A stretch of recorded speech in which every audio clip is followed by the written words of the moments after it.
On a assisté récemment à des scènes absolument ahurissantes où on voit les conditions dans lesquelles les migrants sont traités. Ce n'est pas acceptable. Maintenant, sur l'aspect qui consiste à dire on va aller plus vite pour expulser ceux qu'il faut expulser, nous, on émet des réserves. Notre discours est assez simple sur le sujet. Les migrants qui viennent aux portes de la France doivent être accueillis. Comment faire autrement? Par contre, il faut par ailleurs que la France tienne un discours qui est clair sur les causes en amont qui font que les gens sortent de chez eux. Bien souvent, c'est la question des guerres, aussi des raisons économiques et des accords commerciaux inégaux. Donc la France peut porter une parole pour faire en sorte que les gens n'aient pas à sortir de chez eux. Qu'est-ce qui vous ennuie dans le renvoi des déboutés du droit d'asile? Il faut voir dans quelles conditions ça se fait. Les gens qui viennent là viennent pour des raisons effectives. On n'a jamais vu que les gens, depuis là d'où ils viennent, se disent aller dans quel endroit on va migrer pour le plaisir. Quand ils sont déboutés du droit d'asile, c'est que c'est pas pour des raisons politiques, mais pour des raisons économiques. Non, mais dans ces cas-là, ça se discute effectivement. Mais moi, je pense par ailleurs que la France doit être en tête de négociations internationales pour juguler les causes du départ. Mais donc vous êtes d'accord avec tout ça alors? Vous êtes d'accord avec ce plan qui a été présenté aujourd'hui? Je pense que c'est une bonne chose en tout cas que le gouvernement s'y penche, parce que la situation ne pouvait plus durer. Et de ce point de vue-là, effectivement, je me satisfais que le gouvernement s'en occupe. Alors, vous êtes un nouveau visage de cette Assemblée, vous n'avez que 27 ans, mais on a l'impression de vous connaître déjà bien. Est-ce que c'est parce que c'est vous qui avez porté le fer contre la ministre du Travail pour dire ce que vous pensiez de sa réforme du Code du travail? Je ne sais pas. Comment vous la vivez, cette nouvelle notoriété, j'allais dire? Écoutez, pour moi, je ne me sens pas une nouvelle notoriété spontanée. C'est vrai que j'ai été élu récemment. Bon, il faut dire que ça tient aussi au fait que dans cette Assemblée, on est assez peu à porter un discours dissonant. On a une majorité qui est dominante, qui s'assume, et puis on a des groupes finalement qui portent une parole qui la complète. Il n'y a pas une opposition farouche, mis à part celle que nous incarnons, avec notamment le groupe GDR. Mais donc voilà, je pense que clairement... Quand vous êtes moins nombreux, il faut faire plus de bruit, c'est ça qu'on vous a dit? C'est ça la consigne? Non, mais ce n'est pas une consigne, c'est que de fait, si on veut se faire entendre, il faut qu'on essaye de ciseler le verbe correctement. C'est ce que j'ai essayé de faire pour ma part. Et en tout cas, j'observe que nos interventions sont suivies attentivement dans l'hémicycle et je m'en satisfais. Alors, vous êtes censé être l'incarnation d'une nouvelle façon de pratiquer la politique à l'Assemblée, sauf que vous avez porté plus d'une centaine d'amendements, la plupart de forme. Vous refusez les ordonnances. On sait très bien qu'Emmanuel Macron veut passer par ordonnance. Il a même été élu avec l'accord des Français pour ça. Donc, c'est ce qu'on appellerait en langage de l'ancien monde de l'obstruction. Ça ne vous dérange pas d'arriver à 27 ans et de commencer par l'obstruction parlementaire? Non, justement. Moi, je pense que ce que nous faisons précisément sur cette réforme n'est pas de l'obstruction, M. Galdi, dans la mesure où là, on a une réforme qui est proposée au beau milieu de l'été, avec des parlementaires, c'est mon cas, qui sont novices. Nous avions amendé le texte sans disposer des moyens pour le faire, pas de bureau, pas de collaborateurs. Donc là, on fait juste notre travail de parlementaire. Amender un texte, c'est quand même la moindre des choses. Alors après, le gouvernement veut aller vite. Il nous impose une course de vitesse et on a bien compris pourquoi. Mais nous, l'enjeu, c'est de faire en sorte que le débat puisse avoir lieu. 130 amendements. Les 130 amendements, j'y viens. Sur des questions de forme. C'est ce qu'on appelle de l'obstruction en général. Déjà, on change un mot dans un amendement, ça en fait 2, 3, 10 et 100. Alors, l'autre moitié des amendements sont des amendements de décryptage, de propositions sur le fond. Après, vous avez raison. On saisit les occasions qui sont les nôtres et reconnaissez qu'elles sont maigres pour faire en sorte de pouvoir contester la méthode qui nous est imposée, qui est d'une violence absolue, parce que les ordonnances ne visent pas à permettre de dire ce que le gouvernement va effectivement faire du Code du travail. On est en train de parler là, dans ce projet d'habilitation, du périmètre sur lequel le gouvernement aura un blanc-seing pour faire ce qu'il veut. Donc reconnaissez qu'il y a besoin de débat, et le fait de déposer des amendements, et effectivement des amendements de suppression aussi, permettent de faire en sorte qu'on puisse intervenir pour chercher à convaincre dans cette Assemblée, c'est ce que nous faisons. Alors vous dites qu'il faut que ça dure le plus longtemps possible, parce qu'il faut que le débat ait le temps d'infuser, j'entends bien cet argument, mais du coup je ne comprends pas. Jean-Luc Mélenchon aujourd'hui, il me semblait pester sur le calendrier. Il disait c'est trop long, je ne pourrais pas être en circonscription vendredi le 14 juillet, on ne peut pas préparer nos vacances en famille. C'est étonnant comme argument avec l'enjeu que vous venez de donner. Non, parce que les deux ne sont pas incompatibles. Le fait qu'on puisse croiser le fer sur ce texte-là dans l'Assemblée n'est pas incompatible. Et pouvoir partir en vacances n'est pas incompatible avec le fait qu'on trouve raisonnable à un moment donné qu'on puisse retourner en circonscription pour le 14 juillet, surtout quand on est nouvellement élu. Et puis par ailleurs, on est dans le cadre d'une session extraordinaire dont on ne connaît pas les bornes, ce qui est assez rare. C'est-à-dire que moi, je m'étais fait critiquer parce que j'avais dit que nous étions là, quelque part, assignés à résidence au bon vouloir du gouvernement, mais c'est un peu ce dont il s'agit. C'est-à-dire que tant que ce texte ne sera pas passé, et les raisons de la précipitation sont contestables, peut-être qu'on y reviendra, mais tant que ce texte n'est pas passé, on est à la disposition du gouvernement. Voilà ce qu'on a voulu dire. Une image, vous avez appelé à manifester, aujourd'hui la France Insoumise a appelé à manifester et à étendre la contestation dans la rue. On ne peut pas dire qu'il y avait eu foule. On a compté un peu plus d'1 millier de militants dans toute la France. Les plus nombreux étaient là, place de la République, quelques centaines autour de Jean-Luc Mélenchon. Vous êtes déçu par ce faible chiffre? Non, absolument pas. C'est un démarrage. Le gouvernement a méthodiquement pensé le fait que proposer cette réforme avec cette méthode à ce moment précis de l'année où, vous l'avez dit vous-même, les Français sont peut-être moins attentifs parce que pour ceux qui en ont la chance, ils partent en vacances. Nous avons donc vocation, pendant l'été, à faire ce que nous avons fait aujourd'hui, c'est-à-dire à expliquer, décrypter... 1000 dans toute la France, ça fait un peu pchit. Mais attendez, M. Gazi, on est au mois de juillet, d'accord ? Ça a été pensé par le gouvernement aussi. Pour nous, nous avons l'été pour faire en sorte que les 1000 que vous avez vus là soient contagieux à leur tour et aillent expliquer partout autour d'eux les enjeux de ce texte. Voilà ce qu'on va faire pendant l'été, de manière à ce que, on l'espère, à la rentrée, et une mobilisation sociale digne de ce nom contre ce texte. On entend beaucoup Jean-Luc Mélenchon dire « nous sommes les vrais représentants du peuple » pour ne pas dire les seuls. Est-ce que ce n'est pas une remise en cause de cette légitimité populaire, ça quand même? Une légitimité populaire, ce n'est pas 1000 personnes qu'on appelle à manifester dans toute la France. Non, mais nous on met en cause la légitimité de personne dans cette assemblée. Tout le monde est légitime. Après, ce qu'on conteste nous, c'est le fait de dire on a le droit de tout faire. Parce que visiblement, le gouvernement nous dit mais oui, mais on procède avec cette méthode parce que c'est une promesse de campagne d'Emmanuel Macron. Il faudrait quand même se souvenir qu'Emmanuel Macron a été élu dans un contexte particulier, mais c'est le cas de nous tous à la législative. Le premier fait politique de cette séquence, c'est l'abstention criante. Donc on a tous une légitimité, elle est indiscutable.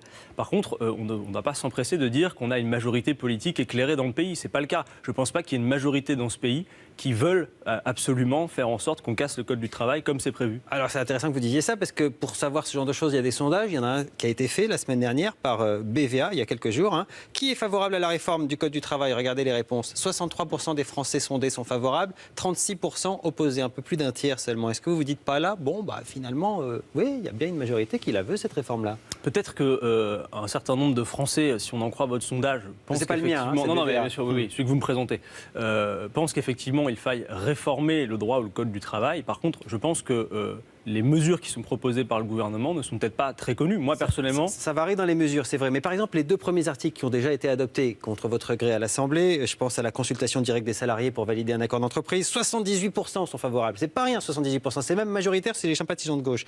La fusion des postes de représentants de salariés en entreprise, 69% sont favorables. Majoritaire chez les sympathisants de gauche. Les 2 articles que vous combattez, ils sont majoritaires, y compris à gauche. Je veux dire une chose, déjà, premièrement, la description que vous venez de faire des 2 articles est assez partielle. Mais effectivement, quand on lit le projet de loi et l'exposé des motifs, on a un pavé de bonnes intentions. Ça, j'en suis d'accord. Le problème, c'est qu'on n'est pas là pour se compter nos belles intentions. Ce projet de loi permet au gouvernement de faire ce qu'il veut sur l'ordre juridique et social de 18 millions de salariés du privé. Je prends juste un exemple. Vous parlez de l'article 1 et de l'article 2, j'y viens juste un court instant. L'article 1er, c'est un article qui, contrairement à ce que la ministre nous dit, sacralise l'inversion de la hiérarchie des normes. C'est-à-dire qu'on fait de l'accord d'entreprise la règle et l'accord de branche l'exception. Dit autrement, les salariés ont leur mot à dire, cette fois-ci au sein de l'entreprise et non plus au niveau de la branche. Sauf que c'est une négation absolue, c'est ce que j'ai dit lundi, c'est une négation des rapports de force qui existent dans l'entreprise. Je ne dis pas, par ailleurs, que l'entreprise ne soit que le cadre d'un rapport de force. Mais prétendre que le dialogue social se fait d'égal à égal au sein d'une entreprise, c'est absolument faux. Il y a un lien de subordination entre l'employeur et le salarié, il est incontestable, et l'entreprise est aussi, pas que, mais aussi, le lieu où s'exprime un rapport de force entre des acteurs économiques qui ont des intérêts divergents. Et le dire, c'est pas être sectaire ou dogmatique, c'est analyser raisonnablement les faits pour pouvoir les travailler. Par ailleurs, je termine juste sur ce point, je rencontre des entrepreneurs, je rencontre des chefs d'entreprise, tous, M. Guelzi, me disent qu'ils ont un problème avec les carnets de commandes, qui se remplissent difficilement, voire qui se vident tout simplement. Aucun n'a jamais évoqué avec moi la question du droit du travail ou du code du travail. Et le quinquennat précédent a été celui où on a ouvert des brèches, on a permis de flexibiliser davantage. Nous n'avons pas vu, jusqu'à preuve du contraire, que ça ait créé de l'emploi. Donc, si vous voulez, la motivation même de ce type de projet de loi me semble contestable. Votre manifestation a été boudée par les syndicats qui estiment que chacun doit rester à sa place, les députés à l'Assemblée, les syndicats dans les négociations et éventuellement ensuite dans la rue si la négociation ne satisfait pas les représentants syndicaux. Qu'est-ce que vous en pensez de cette répartition des tâches? Écoutez, moi j'ai vu cet après-midi, on avait des gens de PSA, des syndicalistes de la CGT qui étaient avec nous en manifestation et qui sont montés sur scène tout à l'heure.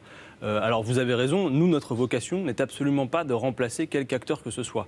Et par tradition, nous avons toujours été dans les mobilisations derrière les syndicats et nous le ferons encore à la rentrée. Mais il nous a semblé qu'au moment où nous étions en train de faire ce que nous faisions à l'Assemblée... Ils sont eux-mêmes en train de discuter, ils n'ont pas encore appelé à manifester. Mais justement, attendez, moi, membre de la Commission des Affaires sociales, j'ai eu l'occasion, la première semaine, dès mon arrivée à l'Assemblée, de faire l'audition et de la ministre, et des représentants du patronat, et des syndicats. Et je peux vous dire que le cadre de la contestation, eux-mêmes disent que c'est un peu limite. Mais juste, je termine sur ce point, à la rentrée, nous serons derrière les syndicats. Il nous a juste semblé aujourd'hui, au milieu de l'été, au vu du travail que nous menons à l'Assemblée, il faut que l'Assemblée nous serve aussi de caisse de résonance. Les débats ne doivent pas rester cloisonnés. L'enjeu de l'été, priorité pour nous, c'est de rendre intelligibles les enjeux de ce texte. Et donc, par ce type de rassemblement, nous y contribuons. Vous disiez tout à l'heure, on est la seule vraie opposition. On a entendu Jean-Luc Mélenchon dire ça aussi. C'est pas un petit peu osé, j'allais dire, de dire qu'il n'y a personne entre Macron et la France insoumise? Mais nous ne disons pas exactement cela. Nous sommes l'opposition écologique et sociale au gouvernement d'Emmanuel Macron. Nous sommes une opposition. Elle est très claire. Nous avons notamment eu l'occasion de travailler avec le groupe communiste GDR dans le cadre de ce projet de loi. Après, honnêtement, vous avez dans l'Assemblée des groupes qui se prétendent d'opposition, qui de fait sont des alliés objectifs de la majorité. Je ne sais pas si vous avez vu les Constructifs, dont leur chef a été élu sans adversaire d'Emmanuel venant d'En Marche devant lui, et qui au dernier moment dit « nous sommes de l'opposition ». Honnêtement, leurs interventions dans l'Assemblée ne doivent pas trop inquiéter la majorité. Avec une opposition comme ça, on n'a pas besoin d'ennemis. Un mot sur la France insoumise, qui était un mouvement à la base pour porter la candidature de Jean-Luc Mélenchon à la présidentielle. Aujourd'hui, elle doit se transformer en parti. Et si oui, comment? Alors, je ne pense pas qu'elle se transformera en parti politique. C'est vrai que vous avez raison. Quand nous l'avons créée, c'était d'abord et avant tout pour mener la séquence politique qui vient de s'achever avec les législatives. Mais dès février 2016, nous avions dit qu'après l'élection présidentielle et législative, les signataires du mouvement, ces participants, auraient à décider de ce qu'il conviendrait de faire. Pérenniser ou pas l'outil. Et si le pérenniser, qu'en faire? Nous allons avoir des rendez-vous prochainement qui vont décider de cela. Il y en a un à l'été, puis il y en aura un au mois d'octobre. Et effectivement, ça se discute. Certains sont pour une forme de structuration plus particulière. Moi, je pense que nous avons tout intérêt à rester dans le cadre d'un mouvement qui permet, porte et fenêtre ouverte, de faire venir toutes les personnes qui le désireraient. Vous êtes à l'Assemblée, on va parler du Sénat. Les sénateurs ont voté aujourd'hui l'interdiction des emplois familiaux pour les responsables politiques. C'est dans la loi de moralisation. Alors, ils l'ont voté pour les ministres. Ils ne veulent pas que les ministres puissent employer des membres de la famille. Ils l'ont voté pour les responsables d'exécutifs locaux. Ils ne l'ont pas voté pour eux-mêmes, pour les parlementaires. Qu'est-ce que vous en pensez? C'est absolument irresponsable. Il y a une telle défiance dans le pays vis-à-vis du politique qu'on ne peut pas se permettre ce genre de comportement. Et même de belles intentions comme la loi de moralisation de la vie publique, on y viendra très rapidement, c'est un des prochains textes de loi qui va nous occuper. Je pense qu'on ne peut pas rester au milieu du gué sur ce type de réforme. Il faut aller vraiment au bout du chemin, parce qu'on ne pourra pas aller d'élection en élection en pérennisant un système qui est vraiment à bout de souffle. Nous avions proposé par exemple à M. Bayrou d'intégrer dans son projet de loi le droit de révoquer les élus. Ça nous semble être un moindre mal et le minimum, c'est-à-dire faire en sorte que les électeurs, dans une proportion qui serait suffisante, doivent pouvoir décider si un élu est ou pas dans la feuille de route sur laquelle il s'était engagé, s'il est exemplaire ou pas, et ça obligerait un petit peu les élus à l'exemplarité. En tout cas, nous aimerions pouvoir nous l'appliquer, et donc certainement, nous en ferons la proposition lors du passage de cette loi. Je le disais, ça s'est passé au Sénat, c'est peut-être pas exactement un hasard. Vous avez le sentiment qu'il n'y a pas assez de moins de 30 ans élus au Sénat aujourd'hui pour porter ces idées nouvelles dont vous dites qu'elles sont des idées nouvelles? Mais je ne sais pas si les idées nouvelles tiennent à la jeunesse des personnages qui les tiennent, parce que moi, dans cette Assemblée, depuis maintenant 2 semaines, j'entends des personnes qui ont mon âge, qui sont jeunes, qui ont un discours qui est très très vieux, et qui est poussiéreux même, j'ai envie de le dire. Donc, j'allais vous poser la question, entre moins de 30 ans, il n'y a pas une affinité quand même, quelque chose de génération qui se passe? Il y a une reconnaissance mutuelle, vous aviez raison de dire qu'il y a un renouvellement, et tant mieux, ça veut dire qu'il y a de la relève en politique, et que oui, des jeunes s'intéressent en politique, s'engagent, et plutôt correctement. Après, pour moi, ça ne tient pas uniquement à notre âge, ça tient au discours qui est porté. Et c'est sûr que voilà, réciter les mêmes discours que les anciens, c'est les imiter et ça n'a pas d'intérêt. Il faut un renouvellement aussi dans les idées. Merci en tout cas Adrien Quatennens.